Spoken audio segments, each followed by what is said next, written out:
রহমতুল্লাহি ওয়া বারাকাতুহু। নাহমাদুহু ওয়া নুসাল্লি আলা রাসূলিহিল কারীম। আম্মা বা'দু ফাআউযু বিল্লাহি মিনাশ শাইতানির রাজীম। বিসমিল্লাহির রহমানির রহিম। ইয়া আইয়ুহাল্লাযীনা আমানু যকুরুল্লাহা যিকরান কাসীরা ওয়া সাব্বিহুহু বুকরাতান ওয়া আসীলা। সাদাকাল্লাহুল আযীম। আজকের আলোচনার টপিক হচ্ছে let's nourish our hearts with the remembrance of Allah সুবহানাহু ওয়া তাআলা। অর্থাৎ আল্লাহ সুবহানাহু ওয়া তাআলার স্মরণ বা জিকিরের মধ্য দিয়ে আমাদের হৃদয়কে উজ্জীবিত করা, প্রাণবন্ত করা, আমাদের হৃদয়টাকে পলিশ করা। কিভাবে আমরা এটা করতে পারি, এই টপিকের উপর কিছু আলোকপাত আমরা করবো ইনশাআল্লাহ বিইذنিল্লাহ। সম্মানিত সুধী, আল্লাহ তাআলার সন্তুষ্টিমূলক যে কোনো বিষয় এটা মনে মনে চিন্তা করা কিংবা মুখ দিয়ে বলা কিংবা কাজে বাস্তবায়ন করা, এটাই বেসিকলি যিকরুল্লাহ বা আল্লাহর স্মরণ। আমি আবার বলছি, আল্লাহ তাআলার সন্তুষ্টিমূলক যে কোনো কিছু মনে মনে চিন্তা করা কিংবা মুখে প্রকাশ করা অথবা কাজে বাস্তবায়ন করা, এটাই হচ্ছে যিকরুল্লাহ বা আল্লাহর স্মরণ, রিমেম্ব্রেন্স অফ আল্লাহ। বিশেষ করে আল্লাহ তাআলার পবিত্র নামগুলো স্মরণ করা। আমরা জানি যে আমাদের দেহকে সতেজ রাখার জন্য, প্রাণবন্ত রাখার জন্য খাবারের প্রয়োজন হয়। ঠিক তেমনিভাবে আমাদের আত্মা বা আমাদের হৃদয়কে সতেজ রাখার জন্য খাবারের প্রয়োজন হয়, আর সেই খাবারটা হচ্ছে যিকরুল্লাহ, আল্লাহর স্মরণ, রিমেম্ব্রেন্স অফ আল্লাহ সুবহানাহু ওয়া তাআলা। এবং রাসূল সাল্লাল্লাহু আলাইহি ওয়াসাল্লাম বলেছেন যে আমাদের দেহের সবচাইতে দামি অঙ্গ হচ্ছে আমাদের এই কলব বা আমাদের হৃদয়। বিষ্ণু সাল্লাল্লাহু আলাইহি ওয়াসাল্লাম বলেন, ইন্না ফিল জাসাদি মুদগাহ ইযা সালুহাত সালুহাল জাসাদু কুল্লু ওয়া ইযা ফাসাদাত ফাসাদাল জাসাদু কুল্লু আলা ওয়া হিয়াল কলব। নিশ্চয়ই তোমাদের দেহে একটি গোশতের টুকরো আছে, এই গোশতের টুকরোটা যদি ভালো হয় পুরো দেহটা ভালো হয়, আর এটা যদি নষ্ট হয়ে যায় পুরো দেহটা নষ্ট হয়ে যায়, আর সেটা হচ্ছে কলব বা অন্তর বা হৃদয়। তো আমাদের হৃদয়ের প্রশান্তির জন্য, আমাদের হৃদয়টাকে পরিচ্ছন্ন রাখবার জন্য, আমাদের আত্মা বা কলবকে সজীব তরতাজা প্রাণবন্ত রাখার জন্য আল্লাহ তাআলা সবসময় আমাদেরকে তার পবিত্র নামগুলোকে স্মরণ করতে বলেছেন, তার জিকির করতে বলেছেন। এবং আল্লাহ সুবহানাহু ওয়া তাআলার এই বরকতময় নামের যে লাজ্জাত, যে স্বাদ, এটার আনন্দ তুলনাহীন, পৃথিবীর কোনো কিছুর সাথে তুলনা হয় না। এবং যারা আল্লাহর নাম জপে, আল্লাহকে ডেকে এর তৃপ্তি পেয়েছেন, কেবলমাত্র তারাই এটা উপলব্ধি করতে পারেন, তারাই এটা ভেতর থেকে, অন্তর থেকে রিয়েলাইজ করতে পারেন। এবং আল্লাহ তাআলার নৈকট্য হাসিলের অন্যতম একটি মাধ্যম হচ্ছে এই যিকরুল্লাহ বা আল্লাহ তাআলার স্মরণ। এবং বেশি বেশি আল্লাহ তাআলাকে স্মরণ করার মধ্য দিয়ে আল্লাহ তাআলার সাথে আমাদের একটা গভীর অ্যাটাচমেন্ট তৈরি হয়, একটা সুসম্পর্ক তৈরি হয়।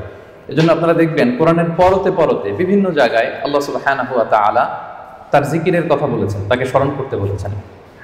যে আয়াতটি দিয়ে আমি শুরু করেছি, সূরা আহজাবের 41 এবং 42 নম্বর আয়াত, আল্লাহ তাআলা ইরশাদ করছেন, ইয়া আইয়ুহাল্লাযীনা আমানু যকুরুল্লাহা যিকরান কাসীরা ওয়া সাব্বিহুহু বুকরাতান ওয়া আসীলা।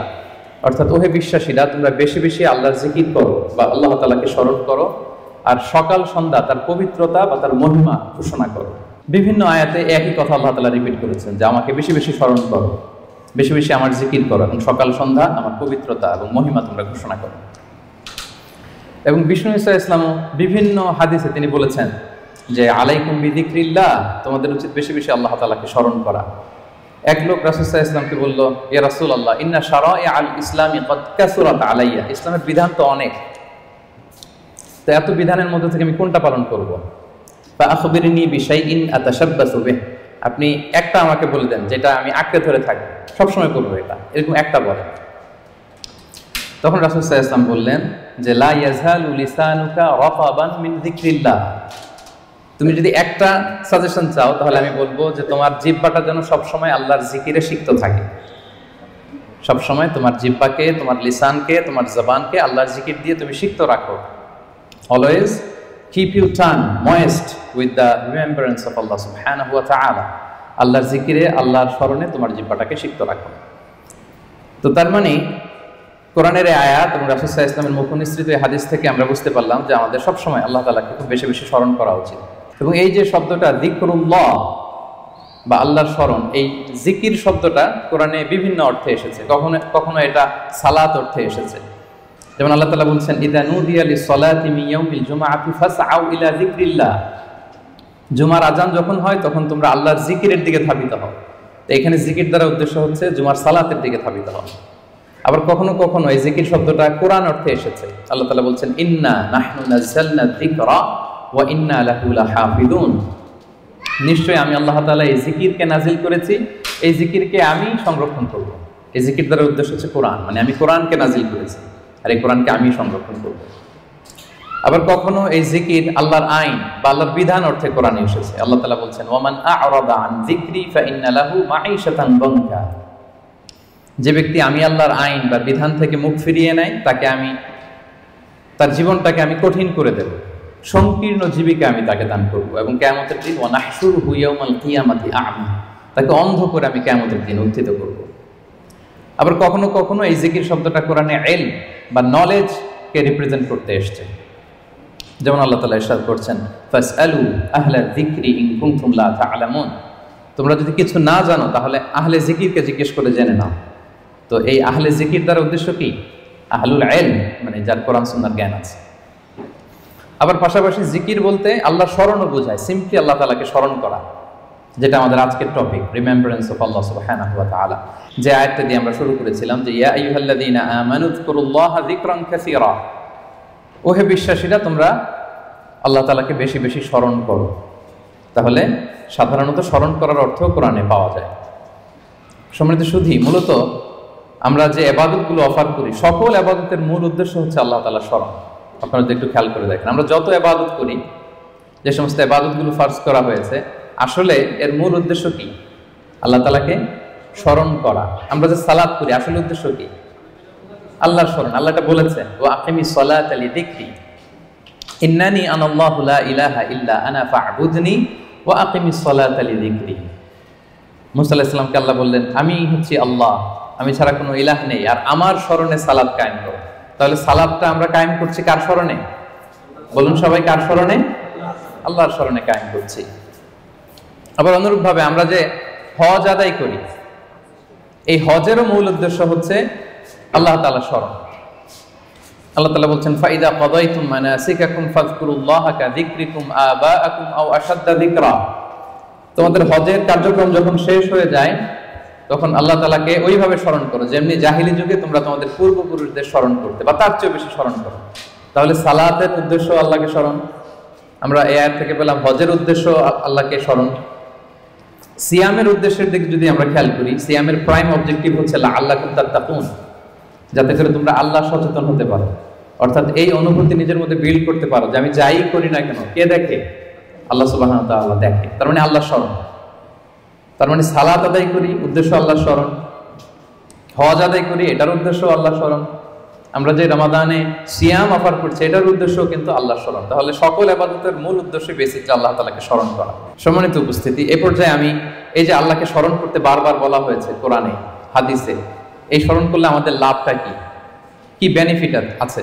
দ্য বেনিফিটস অফ যিকরুল্লাহ, আল্লাহ তাআলাকে বেশি বেশি স্মরণ করার কিছু বেনিফিটস আমি শেয়ার করতে চাই। আমি 10টি বেনিফিট শেয়ার করব খুব সংক্ষেপে। বেশি বেশি আল্লাহ তাআলাকে স্মরণ করা বা আল্লাহর জিকির করার যে বেনিফিটগুলো আছে, তার প্রথমটা হচ্ছে এর মধ্য দিয়ে আল্লাহ তাআলার সাথে আমাদের একটা স্পেশাল অ্যাটাচমেন্ট গড়ে ওঠে, একটা সুগভীর সম্পর্ক গড়ে ওঠে।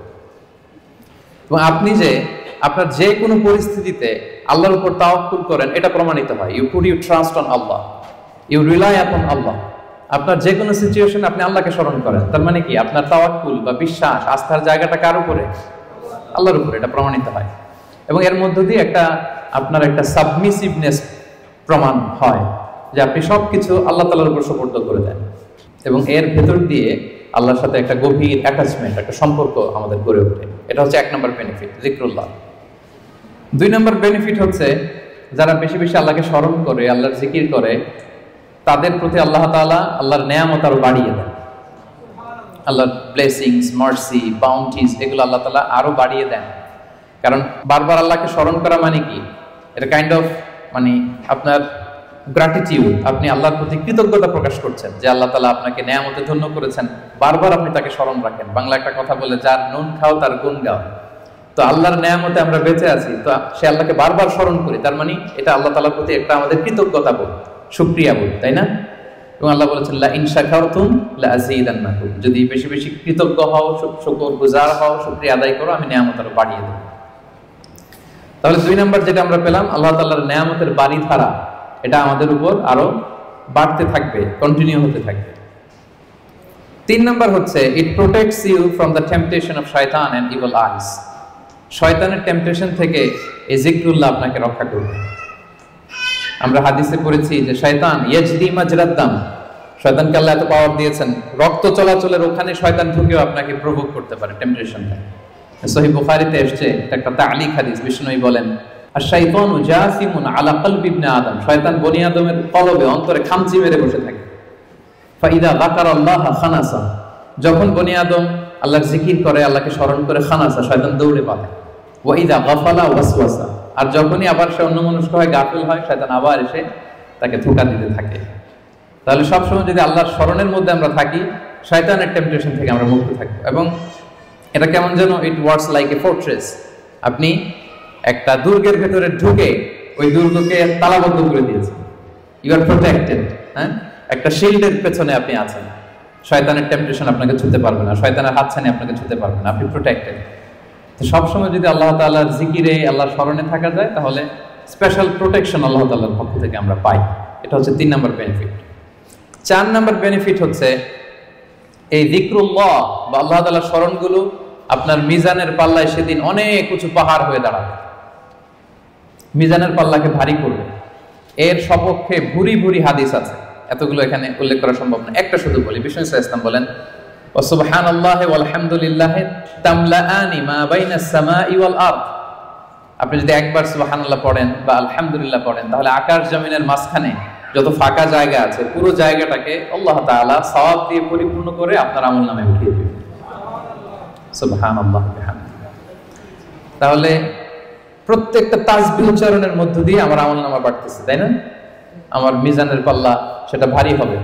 ফামান সাকুলাত মাওয়াজিনুহু ফাহুয়া ফি ঈশাতির রাদিয়া।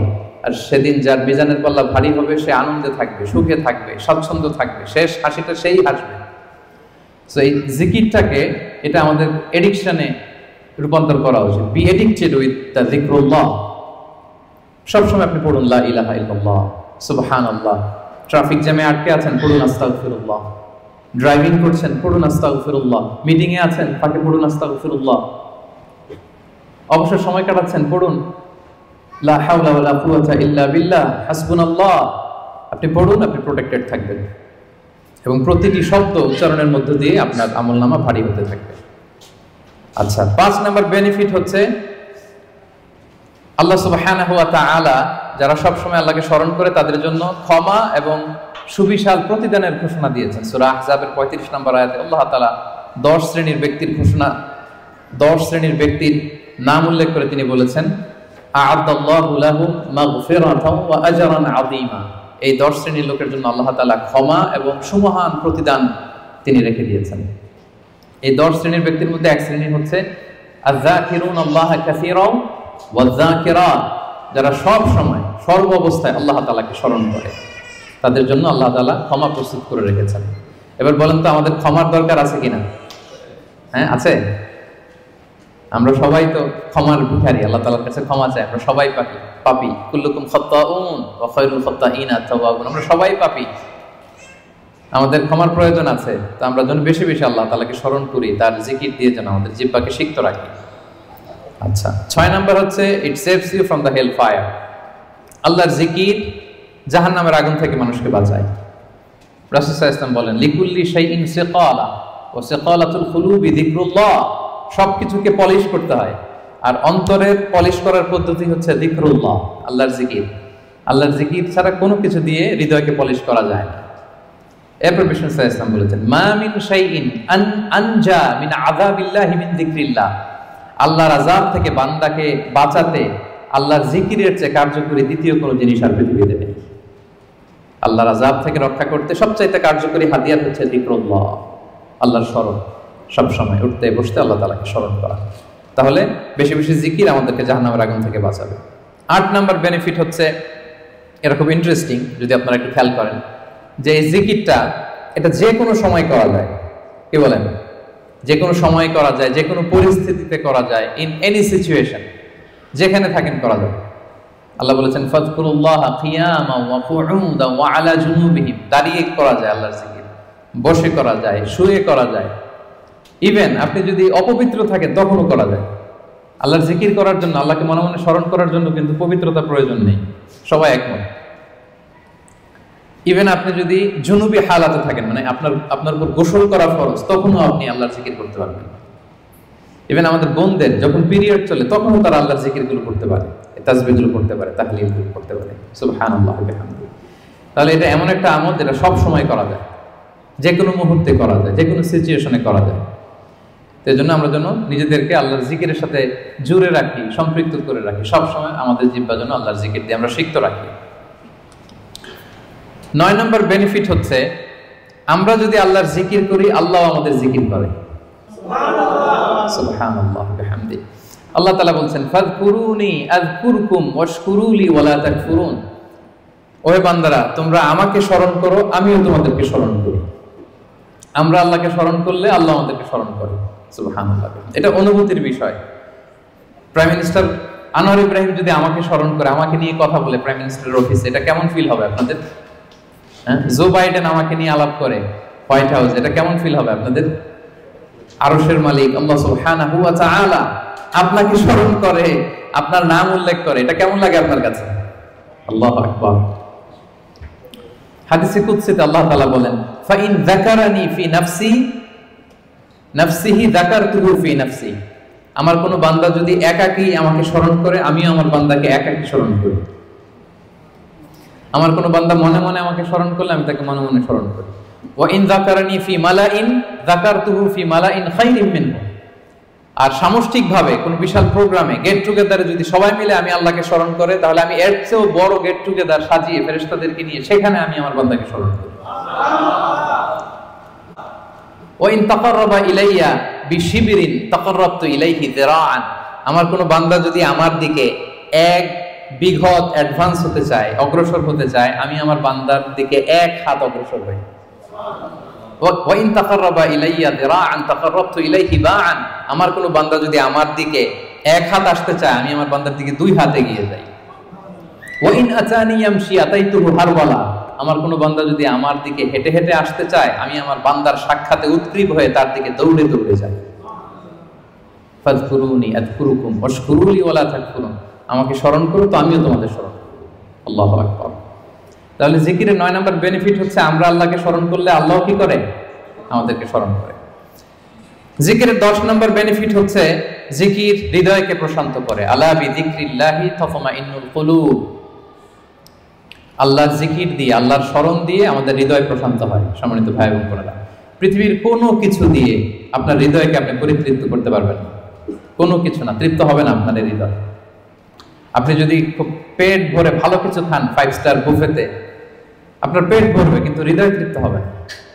আপনি যদি অনেক টাকার মালিক হন, আপনার একটা স্যাটিসফ্যাকশন আসবে, কিন্তু আপনার হৃদয় তৃপ্ত হবে না। আপনার যদি অনেক নেম হয়, ফেম হয়, পাওয়ার আসে আপনার হাতে, আপনার একটা স্যাটিসফ্যাকশন আসবে, আপনার হৃদয় তৃপ্ত হবে না। বিবাহিতরা, তারা যদি ফিজিক্যাল ইন্টিমেসিতে যায় হালাল পন্থায়, তার ডিজায়ার ফুলফিল হয়, কিন্তু তার কল্প তৃপ্ত হয় না, হৃদয় তৃপ্ত হয় না। হৃদয় তৃপ্ত হয় কেবলমাত্র, শুধুমাত্র, একমাত্র একটি নামের স্মরণে। নামটা কি? আল্লাহ। আলা বিযিকরিল্লাহি তাতমাইন্নুল কুলুব। জেনে রেখো, শুধুমাত্র কেবলমাত্র আল্লাহর নামের স্মরণেই আমাদের হৃদয় প্রশান্ত হয়। আল্লাহর জিকিরেই আপনি মনোদৈহিক প্রশান্তি লাভ করবেন।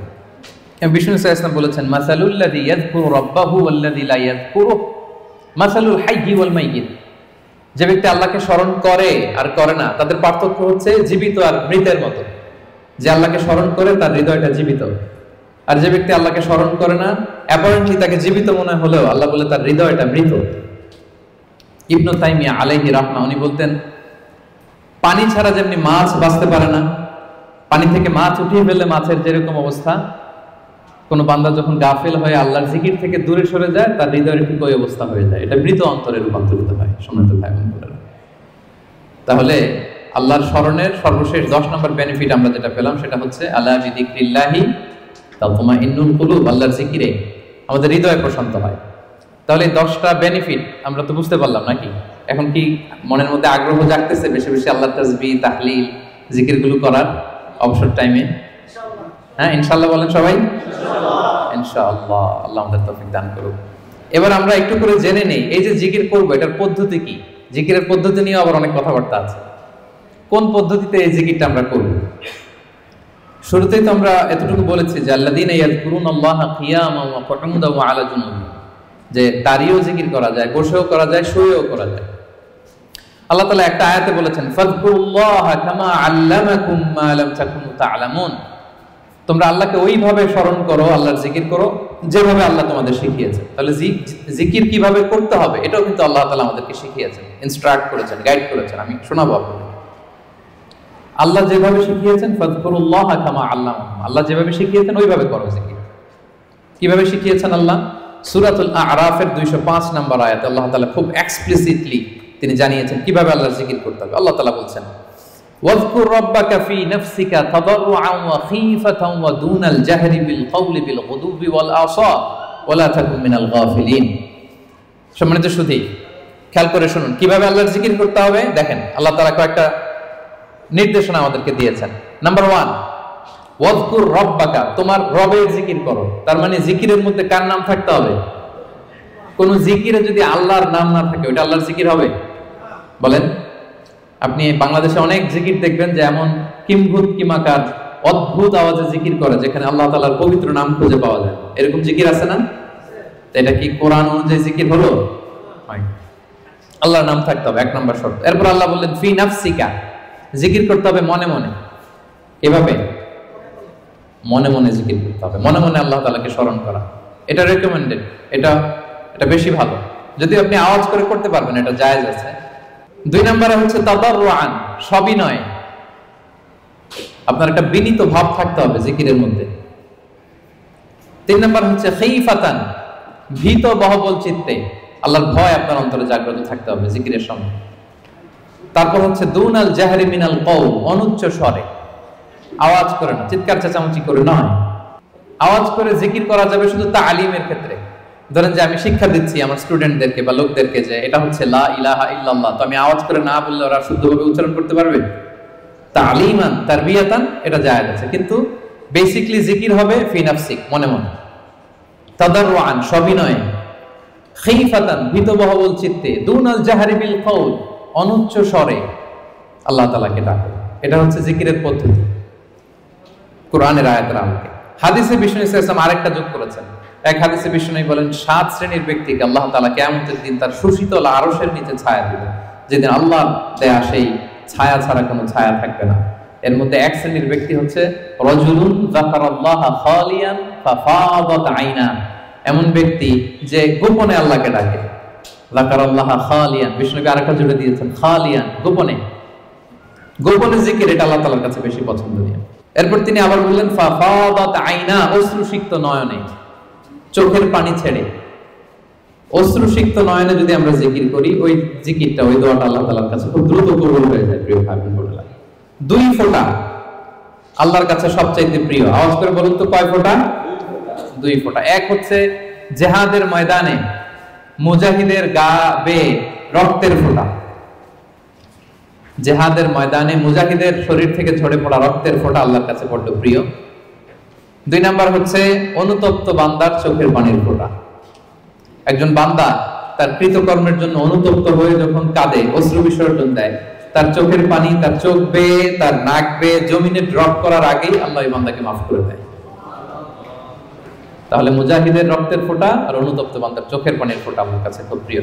বিশ্বনবী তাই বললেন, রাজুলুন যাকারাল্লাহা খালিয়ান ফাফাদাত আইনা, এমন ব্যক্তি যে গোপনে আল্লাহকে স্মরণ করে আর অশ্রুসিক্ত নয়নে। তাহলে জিকির কিভাবে করব? মোটামুটি একটা পিকচারাইজেশন হয়েছে না? হ্যাঁ, ওয়াযকুর রাব্বাকা ফি নাফসিকা, মনে মনে জিকির করুন। তাদাররুআন, সবিনয়ে। খীফাতান, ভীত বহবল চিত্তে। দুনাল জাহরি বিল কওল, অনুচ্চ স্বরে। আর হাদিসে এসেছে খালিয়ান, গোপনে। ফাফাদাত আইনা, অশ্রুসিক্ত নয়ন। এভাবে যদি আমরা আল্লাহ তাআলাকে স্মরণ করি, এভাবে যদি আমরা কায়মনোবাক্যে আল্লাহকে ডাকি, এভাবে যদি আল্লাহ তাআলার কাছে চাই, আল্লাহ তাআলা এই দৃশ্যটা দেখতে করতে পছন্দ করেন। তাহলে জিকিরের পদ্ধতি সবার কাছে ক্লিয়ার। এর বাইরে যে লম্ফ জম্ফ দিয়ে অদ্ভুত কিমকার আওয়াজ করে জিকির করলে এটা হবে? ওইটা কোরআন সুন্নাহর সাথে সাংঘর্ষিক হবে। এভাবে জিকির করা যাবে না। সুস্পষ্ট আল্লাহ তাআলার পবিত্র বরকতময় নাম বোঝা যেতে হবে এবং গোপনে অনুচ্চ স্বরে নীরবে আল্লাহ তাআলার নামকে জপতে হবে। এবার দ্য কোশ্চেন রাইজেস, কোন জিকিরটা করব? জিকির তো অনেক, কি বলেন? আমরা একটু জেনে নিই যে সবচাইতে শ্রেষ্ঠ জিকির কোনটা। কেউ কি জানেন সবচেয়ে শ্রেষ্ঠ জিকির কোনটা? হ্যাঁ, সুবহানাল্লাহি বিহামদি। আর একটু বলেন, আওয়াজ করে, সাহস করে বলেন। লা ইলাহা ইল্লাল্লাহ, এই তো চলে আসছে। এটা সবচাইতে শ্রেষ্ঠ জিকির। সহিহ মুসলিমের বর্ণনা, বিষ্ণু সাল্লাল্লাহু আলাইহি ওয়াসাল্লাম বলেন, আফদালু যিকরি লা ইলাহা ইল্লাল্লাহ। সবচাইতে শ্রেষ্ঠ জিকির হচ্ছে লা ইলাহা ইল্লাল্লাহ। আপনার কাছে মনে হয় এটা তো সিম্পল, এটা তো সবাই জানে, এটা তো সবাই পড়ে। না, আল্লাহ তাআলার কাছে এটা অনেক দামি, সবচাইতে শ্রেষ্ঠ জিকির। এটা একটা বিপ্লবী বাণী, এটা একটা সুমহান বাণী। এটাকে বলা হয় কালিমাতুত তাওহীদ। একত্ববাদের ঘোষণা আছে, লা ইলাহা ইল্লাল্লাহ, আল্লাহ ছাড়া কোনো ইলাহ নেই, কোনো উপাস্য নেই, কোনো বিধানদাতা নেই, কোনো আইনদাতা নেই। এটা সুমহান বাণী। এটা যাচ্ছে তাই ছোটখাটো কোনো বাণী নয়। লা ইলাহা ইল্লাল্লাহ আফদালু যিকরি লা ইলাহা ইল্লাল্লাহ। অবসর পেলেই, সময় পেলেই পড়বেন লা ইলাহা ইল্লাল্লাহ, লা ইলাহা ইল্লাল্লাহ, লা ইলাহা ইল্লাল্লাহ। এটা কালিমাতুত তাওহীদ, আল্লাহ তাআলার সুমহান বাণী। এটা যে আমাদের কাছে খুব স্বাভাবিক জিকির মনে হয়, এটা এই ব্যাপারটা আবার অস্বাভাবিক না, এটা অস্বাভাবিক। কারণ মুসা আলাইহিস সালামের কাছে এমন মনে হয়েছিল। মুসা আলাইহিস সালাম সরাসরি আল্লাহর সাথে কথা বলতেন। মুস্তাদরাকে হাকিমে একটা হাদিস এসেছে, মুসা আলাইহিস সালাম আল্লাহকে বললেন, ইয়া রাব্বি আল্লিমনি শাইআন আযকুরুকা বিহি ওয়া আদউকা বিহি। মুসা আলাইহিস সালাম আল্লাহকে বললেন, আল্লাহ আপনি আমাকে এমন একটা জিকির শিক্ষা দেন যে জিকিরটা দিয়ে আমি আপনাকে ডাকবো, আপনার কাছে চাইবো, এবং এটা আর কেউ জানবে না, আপনি আর আমি। তো আল্লাহ বললেন, ইয়া মুসা কুল লা ইলাহা ইল্লাল্লাহ। হে মুসা তুমি পড়ো লা ইলাহা ইল্লাল্লাহ। মুসা আলাইহিস সালাম বললেন, ইয়া রাব্বি কুল্লু ইবাদিকা ইয়াকুলু হাদা। হে আল্লাহ আপনার সব বান্দাই তো এটাই পড়ে, লা ইলাহা ইল্লাল্লাহ তো সবাই জপে, সবাই পড়ে। আমি তো স্পেশাল কিছু চেয়েছিলাম, ইন্নামা উরিদু শাইআন তাখুসুনি বি। আমি এমন কিছু চেয়েছি যেটা স্পেশাল, এটা এই নামে আমি ডাকবো আর আপনি জানবেন, আর কেউ জানবে না। স্পেশাল একটা জিকির আমাকে শিক্ষা দেন। তখন আল্লাহ তাআলা বললেন, ইয়া মুসা লাউ তাদাউ লা ইলাহা ইল্লাল্লাহ ফি কাফফা। মুসা তুমি যদি লা ইলাহা ইল্লাল্লাহকে মিজানের এক পাল্লায় রাখো, ওয়া তাদাউস সামাওয়াতুস সাবউ ওয়াল আরাদিন ফি কাফফা, আর সাত আকাশ আর সাত জমিন যদি আরেক পাল্লায় রাখো, লা রাজাহাত কাফফাতু লা ইলাহা ইল্লাল্লাহ। মুসা মুহূর্তেই লা ইলাহার পাল্লাটা ভারী হয়ে যাবে। সুবহানাল্লাহ। এটা যেন তেন কোনো কালিমা নয়, এটা বিপ্লবী বাণী, এটা সুমহান বাণী। এখানে ওয়াননেস অফ গড, আমি যে এক, একক, অদ্বিতীয়, অতুলনীয়, ইউনিক, এটার ঘোষণা দেওয়া হয় লা ইলাহা ইল্লাল্লাহ। আল্লাহ ছাড়া কোনো ইলাহ নেই, আল্লাহ ছাড়া কোনো উপাস্য নেই। এটা সাধারণ কোনো বাণী নয়। তাহলে মুসা আলাইহিস সালামের মনেও প্রশ্ন জেগেছিল এটা, যে আল্লাহ স্পেশাল দোয়া শিখান। আল্লাহ বললেন লা ইলাহা ইল্লাল্লাহ, উনি বললেন সবাই তো এটা পড়ে। তখন আল্লাহ বললেন এটা এত দামি, মিজানের এক পাল্লায় লা ইলাহা রাখলে আরেক পাল্লায় সাত আকাশ সাত জমিন রাখলে লা ইলাহার পাল্লা ভারী হয়ে যাবে। তাহলে আমরা লা ইলাহা ইল্লাল্লাহ এটার জিকির বেশি বেশি করব, কি বলেন? আসুন আমরা কয়েকবার পড়ি লা ইলাহা ইল্লাল্লাহ, লা ইলাহা ইল্লাল্লাহ, লা ইলাহা ইল্লাল্লাহ। আরেকটা হাদিসে এসেছে, রাসূল সাল্লাল্লাহু আলাইহি ওয়াসাল্লাম বলেন, আহাব্বুল কালামি ইলাল্লাহি আরবা। আল্লাহর কাছে সবচেয়ে প্রিয় কথা চারটি। বলুন তো কয়টি? চারটি। আল্লাহর কাছে সবচেয়ে প্রিয় কথা চারটি। এক হচ্ছে সুবহানাল্লাহ, দুই হচ্ছে আলহামদুলিল্লাহ, তিন হচ্ছে লা ইলাহা ইল্লাল্লাহ, চার হচ্ছে আল্লাহু আকবার। সুবহানাল্লাহ, আলহামদুলিল্লাহ, লা ইলাহা ইল্লাল্লাহ, আল্লাহু আকবার। এই চারটা কথা আল্লাহর কাছে সবচাইতে প্রিয়।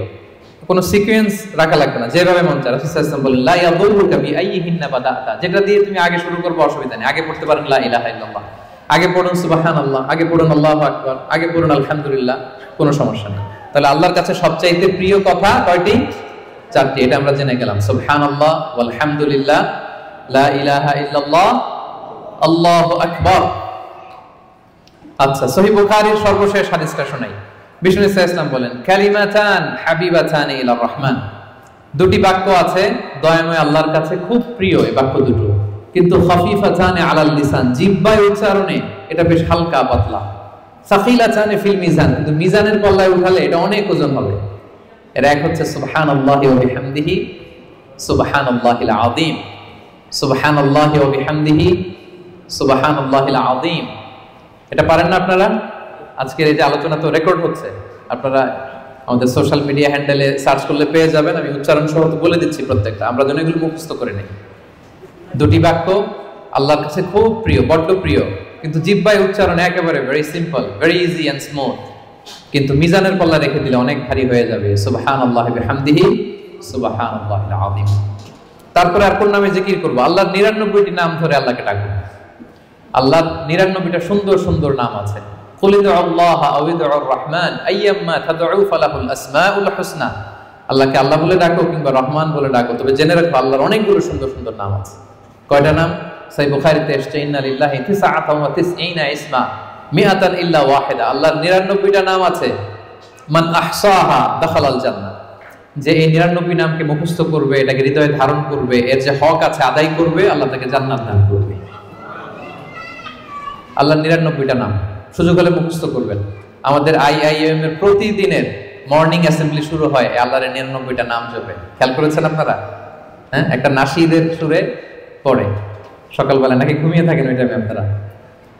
সকালবেলা 8টার দিকে, মোস্ট লাইকলি 8টার দিকে যখন দোয়া করে আমাদের মর্নিং অ্যাসেম্বলি শুরু হয় ইউআইতে, সেই তো আমি 13 সাল থেকে শুনতেছি আল্লাহর 99টা নাম জপে তারপরে officially the starting of the day এখানে হয়। আলহামদুলিল্লাহ। তো আল্লাহর নামগুলো ধরে যেন আমরা আল্লাহকে ডাকি। ইয়া আল্লাহ, ইয়া রহমান, ইয়া রহিম, ইয়া হাইয়্যু, ইয়া কাইয়্যুম। এভাবে আল্লাহকে ডাকলে আল্লাহ তাআলা বড় খুশি হন।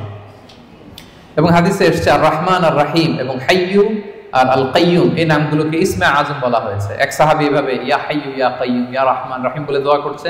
এই দোয়া রাসূল সাল্লাল্লাহু আলাইহি ওয়াসাল্লাম শুনে বললেন, ওর দোয়া তো আছে, কবুল হয়ে যাবে, কারণ সে ইসমে আজম ধরে ধরে দোয়া করছে। সুবহানাল্লাহ। ইসমে আজম হচ্ছে এমন আল্লাহর নাম, ইদা দুইয়া বিহি আজাবা, আল্লাহ এটা দিয়ে আল্লাহকে ডাকলে আল্লাহ ডাকে সাড়া দেয়। ওয়া ইদা সুইলা বিহি আ'তা, এই নামের বদৌলতে আল্লাহর কাছে কিছু চাইলে আল্লাহ দিয়ে দেয়। তাহলে এই নামগুলো ধরে আমরা আল্লাহ তাআলাকে ডাকতে পারি। কি বলেন? আল্লাহর 99টা নাম আমরা যেন মুখস্থ করি। সব শেষে বলবো আযকারুস সাবাহি ওয়াল মাসা। যেহেতু আমি যে আয়াত দিয়ে শুরু করেছিলাম, সেই আয়াতের শেষে আল্লাহ বলেছেন ওয়াসাব্বিহুহু বুকরাতাও ওয়া আসীলা। তোমরা বেশি বেশি আল্লাহকে স্মরণ করো, আর সকাল সন্ধ্যা আল্লাহর মহিমা, আল্লাহর প্রশংসা, আল্লাহর গ্লোরি, এটাকে তোমরা বর্ণনা করো। আল্লাহর প্রশংসা, আল্লাহর মহিমা বর্ণনা করো সকাল সন্ধ্যা। সবসময় তো করবোই, বিশেষ করে সকাল সন্ধ্যা। এবং রাসূল সাল্লাল্লাহু আলাইহি ওয়াসাল্লাম ফজরের সালাতের পরে, মাগরিবের সালাতের পরে লম্বা তাসবিহ পড়তেন। ফজরের প্রত্যেক ফরজ সালাতের পরে বিষ্ণু সাল্লাল্লাহু আলাইহি ওয়াসাল্লাম তাসবিহ তো পড়তেনই, ফজর আর মাগরিব এই দুইটার পরে আরো দীর্ঘ সময় ধরে তিনি তাসবিহ পড়তেন। প্রত্যেক ফরজ নামাজের পরে রাসূল সাল্লাল্লাহু আলাইহি ওয়াসাল্লাম 3 বার ইস্তিগফার করতেন। সবচেয়ে সহজ, খুব সহজ একটা জিকির, আস্তাগফিরুল্লাহ আস্তাগফিরুল্লাহ আস্তাগফিরুল্লাহ। আপনারা পড়েন তো নাকি? পড়েন। হ্যাঁ, এগুলো হচ্ছে টেক অ্যাওয়ে মেসেজ, এগুলো নিয়ে যেতে হবে সাথে করে। এই যে আইএম বাংলাদেশ কমিউনিটি সুন্দর প্রোগ্রামের আয়োজন করলাম, আমরা আসলাম, আমরা যেন প্রতিটা টেক অ্যাওয়ে মেসেজ সাথে করে নিয়ে যাই। ফরজ সালাতের পরে 3 বার আস্তাগফিরুল্লাহ আমরা পড়ব। ইস্তিগফারের অনেক ফজিলত, বেসিক 5টা ফজিলত বিষ্ণুই বলেন, মান লাজিমাল ইস্তিগফার জাআলাল্লাহু লাহু মিন কুল্লি দীকিন মাখরাজা। ইস্তিগফার যে সব সময় পড়বে ও জীবনে আটকাবে না, বিপদে পড়লেই আল্লাহ এই যে কেলওয়ারের ব্যবস্থা করে দিবে, মানে ওয়ে আউট, এক্সিট। আপনি আটকাবেন, আল্লাহ আপনাকে ওয়ে আউটের ব্যবস্থা করে দিবে। অমিন কুল্লি হাম্মিন ফারাজা, দুশ্চিন্তা থাকবে না আপনার জীবনে, অ্যাংজাইটি থাকবে না, চিন্তা মুক্ত করবেন। 2টা গেল। ওয়ারযুকু মিন হাইসু লা ইয়াহতাসিব, এমন জায়গা থেকে আল্লাহ রিজিকের ব্যবস্থা করে দিবেন আপনাকে, আপনি কল্পনাও করতে পারবেন না। 4 নাম্বার, আল্লাহর পক্ষ থেকে বড় আযাব গজব কখন আপনাকে স্পর্শ করবে না। ওমা কানাল্লাহু মুআযিবাহুম ওয়া হুম ইস্তাগফিরুন, আমার বান্দারা যতক্ষণ ইস্তিগফার করে কোনো আযাব তাকে স্পর্শ করবে না। 5 নাম্বার, যে সব সময় ইস্তিগফার, উঠতে বসতে সব কাজে ইস্তিগফার পড়তে পড়তে এক পর্যায়ে এই ব্যক্তি মুস্তাজাবুদ দাওয়াতে উন্নীত হয়ে যায়। মুস্তাজাবুদ দাওয়া মানে এমন ব্যক্তি যে দোয়া করতে দেরি হয়, ওই দোয়া কবুল হতে দেরি হয়, হাত তুলতে দেরি আল্লাহ কবুল করে ফেলে। তা আমরা কি মুস্তাজাবুদ দাওয়া হতে চাই? সবাই হতে চাই? আমরা যেন বেশি বেশি ইস্তিগফার করি। এরপর রাসূল সাল্লাল্লাহু আলাইহি ওয়াসাল্লাম পড়তেন আল্লাহুম্মা লা মানিআ লিমা আ'তাইত ওয়া লা মু'তিয়া লিমা মানা'ত ওয়া লা ইয়ানফা'ু যাল জাদ্দি মিনকাল জাদ। অর্থগুলো বড় সুন্দর। আল্লাহ, তুমি যেটা আমাকে দিবে এটাকে আটকে রাখার কেউ নেই। আল্লাহ তুমি যেটা আটকে রাখতে চাও, দিতে চাও না, গোটা বিশ্বের সব শক্তি একসাথে মিলেও এটা আমার সামনে হাজির করার ক্ষমতা কারণ আল্লাহ, তোমার সামনে তোমার আনুগত্য ছাড়া অন্য কিছুর কোনো দাম হয় না। এগুলো রাসূল সাল্লাল্লাহু আলাইহি ওয়াসাল্লাম পড়তেন, সকালবেলা পড়তেন আল্লাহুম্মা বিকা আসবাহনা ওয়া বিকা আমসাইনা ওয়া বিকা নাহইয়া ওয়া বিকা নামুতু ওয়া ইলাইকান নুশুর। আবার সন্ধ্যাবেলা পড়তেন আল্লাহুম্মা বিকা আমসাইনা ওয়া বিকা আসবাহনা ওয়া বিকা নাহইয়া ওয়া বিকা নামুতু ওয়া ইলাইকান নুশুর। এই দোয়াগুলো রাসূল সাল্লাল্লাহু আলাইহি ওয়াসাল্লাম পড়তেন। আল্লাহুম্মা আনতাস সালাম ওয়া মিনকাস সালাম তাবারাকতা ইয়া যাল জালালি ওয়াল ইকরাম, এটা পড়তেন। ফজরের সালাতের পর একটা বিশেষ দোয়া পড়তেন আল্লাহুম্মা ইন্নী আসআলুকা ইলমান নাফিআ ওয়া রিজকান তাইয়্যিবা ওয়া আমালান মুতাকাব্বালা। আল্লাহ, আপনার কাছে আমি উপকারী জ্ঞান চাই। আল্লাহ, আপনার কাছে আমি পবিত্র রিজিক চাই। আল্লাহ, আপনার কাছে আমি কবুলযোগ্য আমল চাই। এই দোয়াগুলো রাসূল সাল্লাল্লাহু আলাইহি ওয়াসাল্লাম পড়তেন। প্রত্যেক ফরজ সালাতের পরে 33 বার সুবহানাল্লাহ, 33 বার আলহামদুলিল্লাহ, 33 বার আল্লাহু আকবার, সবশেষে মিলাতেন এই বলে লা ইলাহা ইল্লাল্লাহ ওয়াহদাহু লা শারীকা লাহু লাহুল মুলকু ওয়া লাহুল হামদু ওয়া হুয়া আলা কুল্লি শাইইন কাদির। এই দোয়াটা লা ইলাহা ইল্লাল্লাহ ওয়াহদাহু লা শারীকা লাহু, বিষ্ণু বলেন এটা আরাফার দিনের শ্রেষ্ঠ দোয়া। এই দোয়া আমি আমার আগের সব নবীরা পড়েছে। এই দোয়াটা যেন আমরা বেশি বেশি পড়ি। কত দোয়া যে বিষ্ণু সাল্লাল্লাহু আলাইহি ওয়াসাল্লাম করেছেন, প্রতিটা মুহূর্তে আল্লাহ তাআলার জিকির দিয়ে বিষ্ণু সাল্লাল্লাহু আলাইহি ওয়াসাল্লাম তার জিহ্বাকে সিক্ত রাখতেন। আমরা তো ঘুমের সময় পড়ি আল্লাহুম্মা বিসমিকা আমুতু ওয়া আহইয়া, বিষ্ণুনবী চমৎকার একটা দোয়া পড়তেন আল্লাহুম্মা ইন্নী আসলামতু ওয়াজহি ইলাইক ওয়া ফাওয়াদতু আমরি ইলাইক ওয়া আলজাতু যাহরি ইলাইক রাগবাতান ওয়া রাহবাতান ইলাইক লা মালজা ওয়া লা মানজা ইল্লা ইলাইক আল্লাহুম্মা আমানতু বিকিতাবিকাল্লাযী আনসালতা ওয়া নাবিয়্যিকাল্লাযী আরসালতা। হে আল্লাহ, আমি আমার নিজেকে তোমার কাছে পরিপূর্ণ সাবমিশন করে দিলাম। ঘুমোতে গেলে আমাদের পিঠ বিছানায় লাগে না, আল্লাহ আমার বিছানাকে তোমার কাছে আমি আশ্রয় রাখলাম। আল্লাহ, আমার নিজেকে আমি তোমার কাছে সুপর্দ করে দিলাম। কি সাবমিসিভনেস, কত চমৎকার ভাবে নিজেকে আল্লাহ তাআলার কাছে সঁপে দিতেন। আমরা পানি খাই, পানি খাওয়ার পরে বিষ্ণুনবী এত চমৎকার একটা দোয়া পড়তেন। তিনি পড়তেন আলহামদুলিল্লাহিল্লাযী জাআলা হাযাল মাআ আযবান ফুরাতান বিরাহমাতিহি ওয়া লাম ইয়াজআলহু মিলহান উজাজান লিযুনুবিনা। প্রশংসা সে আল্লাহ, যে আল্লাহ দয়া করে এই পানিটাকে সুইট ওয়াটার মানে সুমিষ্ট পানি বানিয়েছেন। আমরা যে পাপী, আমাদের পাপের কারণে এই পানিটাকে তিনি লবণাক্ত বানিয়ে দেন। চিন্তা করেন তো, এই যে মিনারেল ওয়াটারের বোতল খুলে তো ঘট ঘট করে ইফতারি করে ফেলি, পানি যদি মিষ্টি না হয়, লোনা পানি হতো, লবণাক্ত হতো, কি হতো আমাদের? আমরা কি কল্পনা করি? এই দোয়াগুলো বিষ্ণু সাল্লাল্লাহু আলাইহি ওয়াসাল্লাম সবসময় পড়তেন। সফরের সময় লম্বা দোয়া পড়তেন। অনেক দোয়ার লিস্ট আমি নিয়ে এসেছিলাম, এগুলো আপনারা অনলাইনে সার্চ করলেও পাবেন। আমাদের পুরো দিনটাকে, আমাদের পুরো রাতের সময়গুলোকে আমরা আল্লাহর জিকিরে কিন্তু এভাবে সাজাতে পারি। বিষ্ণু সাল্লাল্লাহু আলাইহি ওয়াসাল্লামের নির্দেশনা অনুযায়ী যেন আমরা আমাদের জিহ্বাটাকে আল্লাহর এই চমৎকার নামের জিকির দিয়ে যেন সিক্ত রাখি। আমরা যেন বেশি বেশি আল্লাহ তাআলার নাম জপে নিজেদেরকে শয়তানের প্রভোকেশন, টেম্পটেশন থেকে যেন আমরা প্রোটেক্টেড রাখি। আমরা যেন আমাদের সাথে আল্লাহর সম্পর্ককে আরো মজবুত করি।